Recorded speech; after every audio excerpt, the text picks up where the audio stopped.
Kamu pengen tahu seni membaca naskah berita atau kamu pengen membawakan sebuah berita tapi nggak kuliah di jurusan broadcasting ataupun jurnalis? Simak video aku kali ini dari detik 1 sampai dengan detik terakhir ya.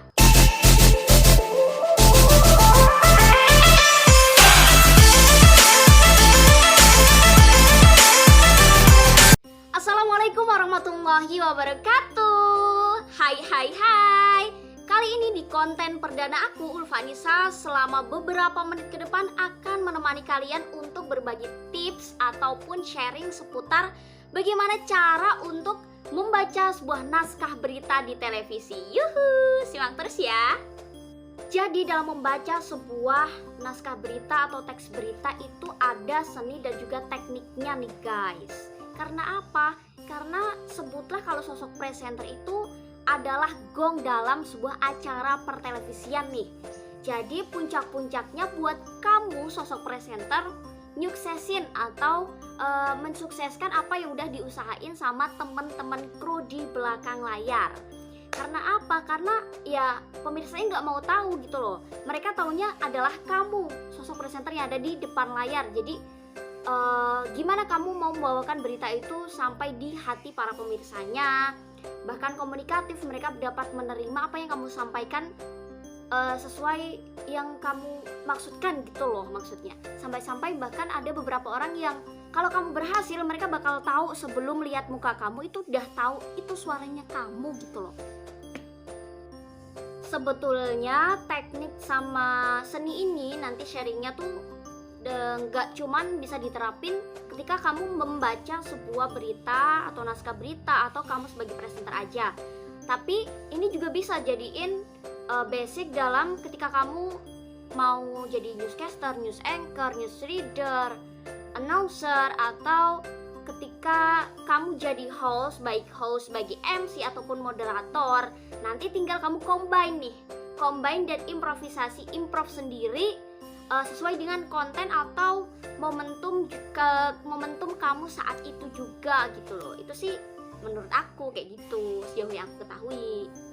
Nah, sebelum kamu bacain sebuah naskah berita itu aku saranin buat olahraga muka atau mulut terlebih dahulu. Karena apa? Dari pengalaman atau misalkan kalau artis lah, aktris, aktor gitu, mereka mau memerankan peran mereka itu biasanya mereka ini dulu usually pakai olahraga muka atau mulut dulu. Misal contoh peran kamu sebagai yang peran antagonis itu kan jahat gitu ya, biasanya mukanya itu mereka kayak gini terus gitu terus gitu loh, kayak gitu terus. Nanti lama-lama kalau nggak dilatih, nggak diolahragain, itu biasanya kayak kaku dan nggak lentur, kayak ketarik sakit gitu loh, entah itu bagian mukanya atau bagian sini sebelah bibir kayak gitu-gitu. Jadi buat olahraga muka aja gitu, misalkan gini aja olahraganya.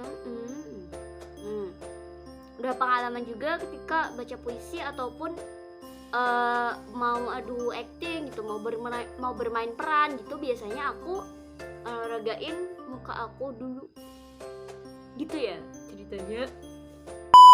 Terusan kamu juga harus tahu mesti pakai tanda baca yang mana gitu. Biasanya di dalam naskah berita itu kita pakai tanda baca yang /1 itu artinya yang koma, sedangkan yang /2 itu untuk pertanda tanda titik gitu loh.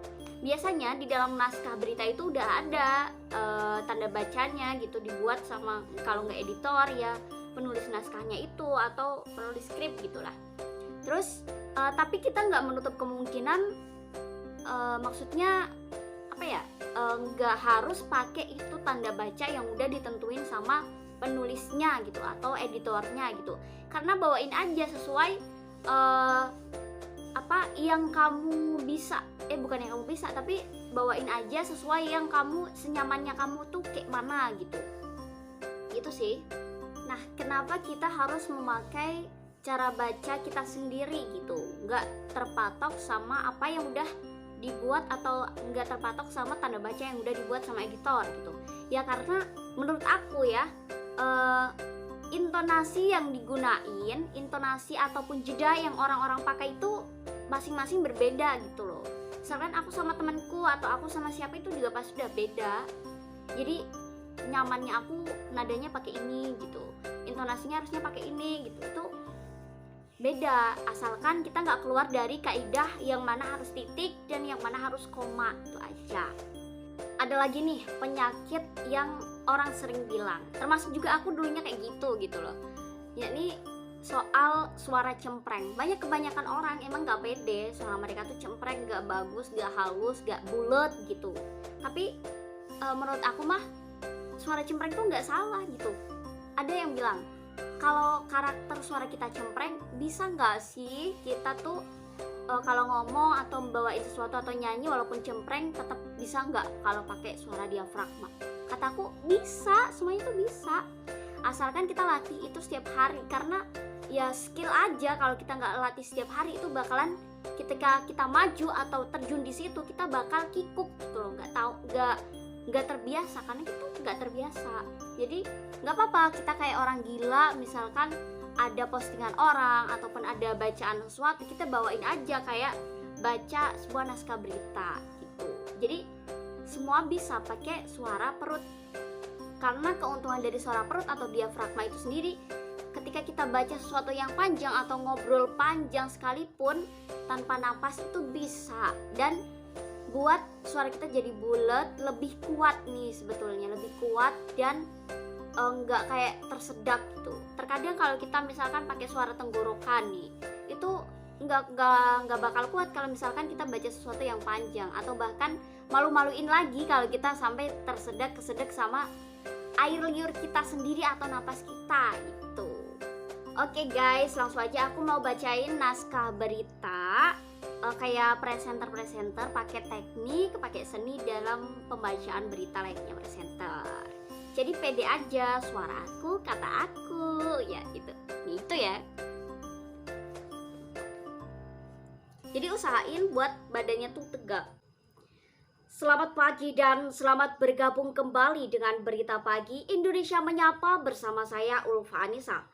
Dalam 30 menit ke depan kami akan membawakan sejumlah berita terhangat. Di antaranya adalah kita beralih ke berita pertama. Proses penyelamatan 4 pelajar terjebak luapan air sungai di Mandailing, Natal, Sumatera Utara berlangsung dramatis. Keempat pelajar tersebut terpaksa dievakuasi menggunakan tali yang digantungkan melintasi sungai. Gangguan perjalanan KRL kembali terjadi Rabu pagi. Badan rel di lintasan Sukaresmi, Kota Bogor, Jawa Barat patah sepanjang 30 cm. Akibatnya ribuan penumpang menumpuk di stasiun Bogor lantaran jadwal pemberangkatan tertahan. Sementara perbaikan rel berlangsung selama 2 jam. Sebuah video yang berisi perkelahian seorang siswa dengan seorang siswi SMA dalam ruang kelas menjadi viral. Perkelahian mereka menjadi tontonan teman-teman sekelasnya dan siswi yang terlibat perkelahian sampai harus menjalani perawatan di rumah sakit.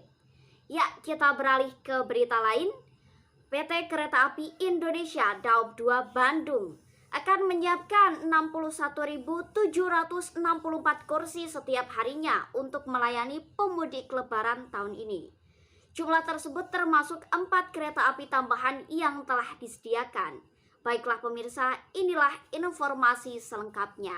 Ya, jadi kita tuh harus hati-hati juga pas bacain sebuah naskah berita nih guys. Jadi kenapa kita harus hati-hati dalam bawain naskah berita, dalam baca berita itu ya karena biar pemirsanya tuh paham apa yang kita ucapin sama apa yang kita ucapin itu. Jadi apa yang kita maksudkan itu penonton juga sama. Jadi balance tuh, suitable. Jadi harus pakai intonasi atau lagu kalimat dan jedanya tuh harus benar. Tuh, naik turunnya harus benar, jedanya itu harus benar. Kita kapan harus koma, kapan harus titik. Jadinya orang lain tuh juga paham apa yang kita maksudkan gitu. Terus gimana nih Kak cara kita biar terbiasa atau bisa pakai suara diafragma atau pernafasan diafragma secara statis? Jadi nggak ada beberapa detik kemudian kok berubah jadi suara tenggorokan lagi, itu gimana sih Kak? Gitu. Jadi sebetulnya simpel sih, kalau dari pengalaman pribadi mah aku cenderung pakai latihan yang di suara bass dulu. Jadi misal kayak pengucapan vokal O gitu. Jadi kamu harus membuat tubuh kamu rileks dulu.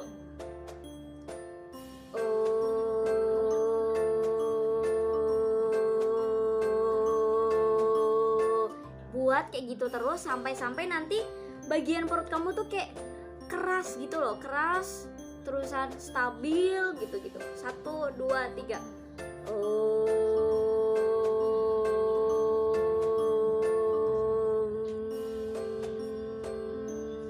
Ya gitu. Latihan terus kayak gitu selama beberapa hari, mungkin maksimal 1-2 minggu. Kalau dilakukan secara rutin, kontinu berhari-hari, bakalan bisa dan terbiasa pakai pernafasan diafragma atau suara perut. Kita bareng-bareng coba praktekkan, mulai dari atur pernafasan tadi pakai vokal O, terus langsung beralih ke teks yang mau kita baca ya. Kita bareng-bareng coba.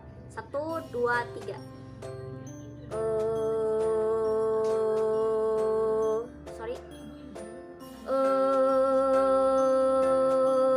Selamat pagi dan selamat bergabung kembali dengan Berita Pagi Indonesia Menyapa. Nah gitu. Coba lagi, bisa 1 kali lagi. Dalam 30 menit ke depan kami akan membawakan sejumlah berita terhangat. Di antaranya adalah gitu ya. Selamat mencoba nantinya loh. Kalau aku dulu biasa latihan sama orang-orang teater, guru-guru teater gitu. Jadi nggak latihan vokal pure murni dari guru vokal nyanyi kayak gitu-gitu ya. Dulu pertama kali inget banget pas latihan vokal buat nguatin karakter suara diafragma itu pakai teks bahasa Jawa. Jadi aku disuruh ngucapin vokal O, terus langsung lanjut di naskah yang mau kita baca. Kalau nggak salah sih naskahnya tuh gini.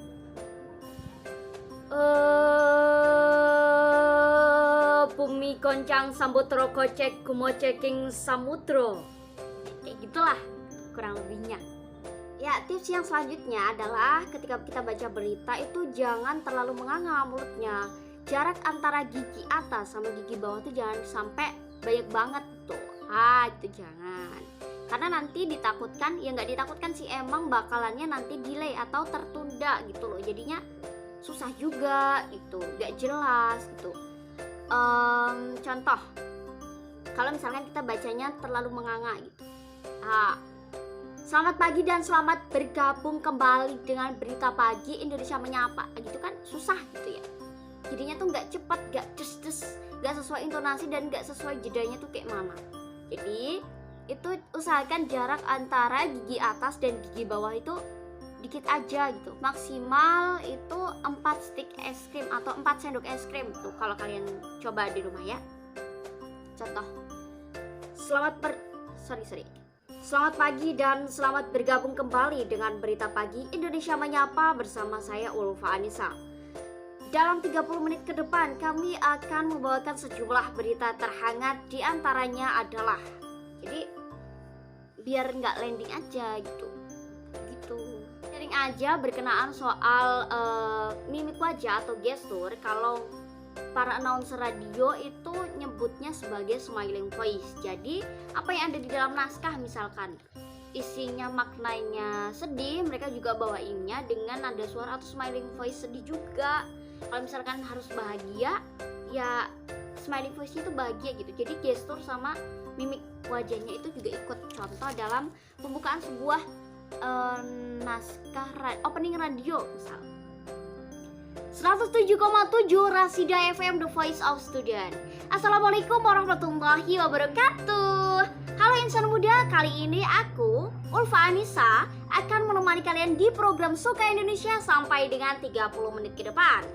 So, buat kalian yang mau request lagu atau kirim salam, boleh aja langsung DM di Instagram @rasidafm. Nah gitu contohnya. Nah, ada lagi ya guys, ketika kita baca berita, karena kita konteksnya berita yang mana hanya dibawakan paling lama sekitar 1,5 jam lah, itu udah lama banget gitu. Makanya ada juga teknik ketika baca berita tuh harus cepat dalam sepersekian detik, atau kasarnya 1 menit itu 120 kata sampai 140 kata. Makanya harus sering-sering juga latihan mengucapkan sesuatu dengan cepat tapi juga tepat. Contoh nih, kayak aku mengucapkan kata yang agak belibet sih sebetulnya. Namanya kalimatnya adalah Kepala Polres Kelapa Proses. Coba kita ucapin bareng-bareng coba kita ucapin bareng-bareng dalam 10 kali aja. Kepala Polres Kelapa Proses, Kepala Polres Kelapa Proses, Kepala Polres Kelapa Proses, Kepala Polres Kelapa Proses, Kepala Polres Kelapa Proses, Kepala Polres Kelapa Proses, Kepala Polres Kelapa Proses, Kepala Polres Kelapa Proses, Kepala Polres Kelapa Proses, Kepala Polres Kelapa Proses. Nah, ada juga soal aksentuasi. Jadi, dalam membawakan sebuah berita atau membaca naskah berita, terkadang ada juga yang ketika terlalu menggebu-gebu atau terlalu semangat, jadinya lepas kontrol terhadap aksentuasinya. Contoh, biasanya kalau presenter profesional atau dan lain-lain, itu kan di depan sudah ada mikrofon, kan juga aneh ketika kita membawakan sesuatu yang seharusnya tidak teriak, tapi di situ malah kita teriakan begitu. Contoh dalam pengucapan kata aduh ataupun bagus, atau kita mengucapkan ucapan selamat pagi kepada pemirsa gitu. Jadi harus tetap terkontrol aksentuasinya. Misal aduh bagus, nah begitu, nggak segitunya menggebu aduh bagus gitu kan, nggak mungkin gitu. Contoh misalkan dalam pengucapan selamat pagi pemirsanya juga. Nah, cara mengucapkan ucapan selamat pagi kepada pemirsa itu juga perlu aksentuasi yang terkontrol. Nggak mungkin kita nantinya teriak-teriak gitu loh, jadi jangan teriak. Nah, ini pun diafragma perut atau suara diafragma itu juga pengaruh terhadap aksentuasinya kita. Biasanya ketika kita menggunakan suara tenggorokan itu justru cenderung lebih tidak terkontrol aksentuasinya dan lain sebagainya, baik intonasinya ataupun jedanya, pengaturan nafas itu juga kita tidak terkontrol. Makanya perlu juga menggunakan pernafasan perut, perlu dilatih setiap hari gitu. Contoh pengucapan dalam ucapan selamat pagi kepada pemirsa dengan aksentuasi yang terkontrol, tidak teriak dan suara perut misal. Ya, selamat pagi penonton semua dan selamat bergabung kembali dengan Berita Pagi Indonesia Menyapa bersama saya Ulfa Anissa. Dalam 30 menit ke depan kami akan membawakan sejumlah berita terhangat, diantaranya adalah jadi gitu. Jadi cenderung lebih terkontrol aksentuasinya, tidak teriak dan lain sebagainya ketika kita menggunakan suara perut. Nah, dalam bacain atau bawain naskah berita, kita juga harus ada penekanan pada bagian-bagian tertentu nih. Contoh, biasanya itu meliputi 5W+1H atau terlibat dalam nama-nama orang, kayak gitu, narasumber penting, ataupun nama tempat terjadinya, dan lain-lain. Contoh, kita misal baca di ini. Oh ya, terusan juga harus artikulasinya jelas, pengucapannya jelas, hurufnya apa, kalimatnya apa gitu, karena bisa jadi nanti kita belibet kalau misalkan itunya nggak jelas pengucapannya gitu. Contoh ya, emang sih nggak terlalu terbuka banget, cuman yang jelas. Contoh, beginilah proses evakuasi 4 pelajar pesantren Mustafailiyah Purbabab. Nah ini tulisannya Purbabawi, tapi ketika kita terlalu terburu-buru bisa jadi nanti terbacanya jadi Purbabawi gitu loh. Jadi harus memang jelas. Beginilah proses evakuasi 4 pelajar pesantren Mustafailiyah Purbabawi yang terjebak di tengah sungai di wilayah Kabupaten Mandailing Natal, Sumatera Utara. Nah, ini toh bisa belibet. Kita ulangin 1 kali lagi ya. Beginilah proses evakuasi 4 pelajar pesantren Mustafailiyah Purbabawi yang terjebak di tengah sungai di wilayah Kabupaten Mandailing Natal, Sumatera Utara pada Selasa. Sedangkan tali ditarik ke tepi sungai menggunakan tali yang digantung melintasi sungai. Awalnya keempat pelajar ini menyeberangi sungai karena hendak pergi ke seberang sungai untuk bermain golo. Namun saat berada di tengah, tiba-tiba air sungai meluap dengan cepat akibat hujan lebat yang mengguyur wilayah Kabupaten Mandailing Natal.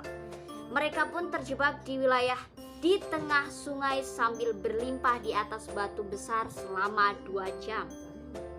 Jadi emang ada kata-kata tertentu yang lebih penekanan, misalnya kayak Mandailing Natal begitu. Jadi enggak di wilayah Mandailing Natal gitu, enggak. Jadinya penonton enggak tertangkap informasinya itu seperti apa, di tempatnya di mana dan lain-lain gitu. Yes, oke guys, thank you yang sudah berkenan dan bersedia nonton konten perdana aku kali ini. Jangan lupa like, komen, dan subscribe ya. Semoga bermanfaat, stay healthy, see ya, bye-bye.